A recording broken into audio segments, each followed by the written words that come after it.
Hello, welcome to a morning review. This is Kim Watson speaking on Wednesday the 29th of October. Let's look at the pound dollar first. And as you can see, yesterday we put in a bit of a spinning top candle there. We managed to do double tops. Probably easy to see on this right hand 4 hour chart there, did the double tops, and it pulled off somewhat from there. We're now seeing a little rally as we're starting off this morning. But as you come down to the 60-minute chart, you can see very tight consolidation through the Asian session there. We have got the FOMC minutes.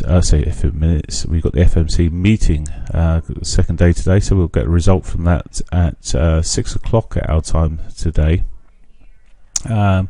So we'll be interested to see how it comes through. I was looking at in terms of potential shorts, and I'm looking at this sort of. Funny enough, it's almost a continuation of the trend line from yesterday. There, across those sort of levels, we've sort of there've been price resistance there. We've broken out, we've tested those, but if it comes back and tests and breaks that level there, I will be looking towards the downside. At the moment, is giving a bit of a shove to the upside. If we break these sort of levels, well, then we need to really be looking back at the bigger picture to see where we could be going. But obviously, back into yesterday's highs would be an initial point, but we've still got the daily 50 above us. So if we do get a decent move above that, I would be looking for a play towards that daily 50, particularly if it's in the earlier part of the day. This afternoon, well, we could consolidate as the FOMC outcome gets closer, and of course from that meeting, well, the price could go either way quite strongly. Okay, that's the pound. Let's have a look at the euro dollar. Again, made new highs yesterday, so we continued in this sort of situation of high highs, higher lows. So at the moment it was still remaining relatively bullish. I had drawn a trend line on the lows here within our trading room yesterday, and to me this still really largely points to be the sort of intermediate trend that we're seeing. When we come down to looking at the hourlies, you can see the same trend line across the lows there, and it came back, tested it for a fourth time yesterday.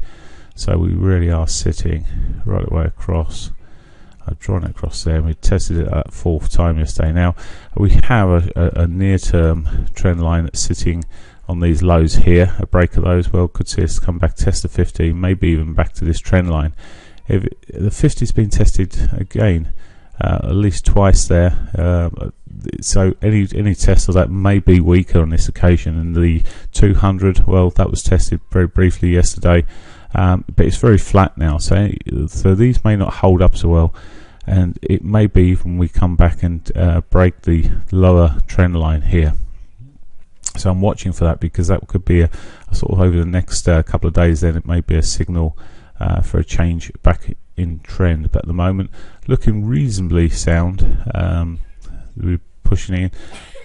Continuations to high upper side, looking at yesterday's highs, and then again coming back to these bigger picture where from then we've got this trend line that's been coming down on the dailies, the left hand chart here, and again the daily 50. So we can break that trend line.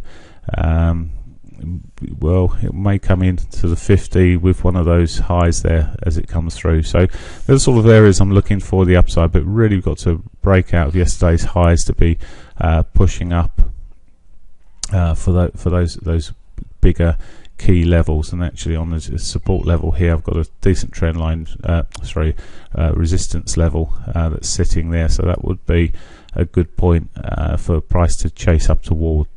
Maybe again that could happen through once the FOMC report comes out later, if it was weak news for the dollar.